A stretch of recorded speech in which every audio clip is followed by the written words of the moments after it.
या व्हिडिओच्या माध्यमातून आपणास एक माहिती देऊ इच्छितो संघटनेमार्फत. पुणे कॅन्टोन्मेंट बोर्डातील रहिवासी प्लस कामगार जे दे ताई यांच्या घरी आज आम्ही आलो होतो. या सफाई सेविका म्हणून पुणे कॅन्टोन्मेंट बोर्डामध्ये कंत्राटी पद्धतीत काम करतात.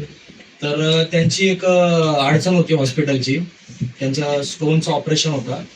तर त्या ऑपरेशनसाठी त्यांना लेझर ट्रीटमेंट अशी सांगितली होती डॉक्टरांनी.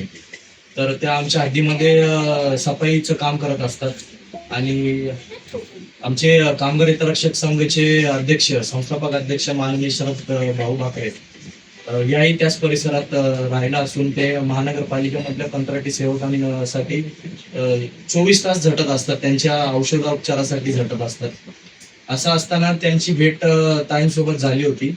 ताईंनी त्यांना त्यांचा विषय सांगितलं की असं ऑपरेशन आहे, माझ्याकडे पैसे नाही, बऱ्याच वर्षापासून कमीत कमी 7 वर्ष झाले आज त्यांच्या ऑपरेशनला त्या गोष्टीला काही रिझर्वेशन मिळत नव्हतं.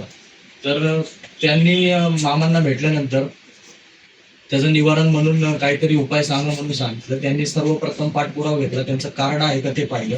त्यांच्या ESI कार्डाची शहानिशा केल्यानंतर त्यांनी संबंधित अधिकारी ठेकेदार यांना संपर्क साधला आणि त्यांच्या कार्डाच्या मार्फत त्यांना सुविधा म्हणून ESIC हॉस्पिटल येथे पुढे त्यांना जाण्यास सांगितले.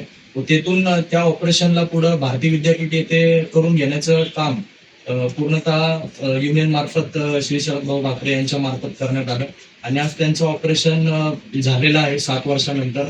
त्याचा जो पण खर्च आहे प्रायव्हेटचा तो जास्त आहे. त्या अनुषंगाने भारती विद्यापीठमध्ये एकही रुपया न भरता त्यांचं ऑपरेशन पार पडलेलं आहे. तर थोडंसं तेही त्यांचं मनोगत व्यक्त करतील. नाही हे किती पहिलीच केस एवढ्यावर विषय असा महत्वाचा की पुणे कॅन्टोन्मेंट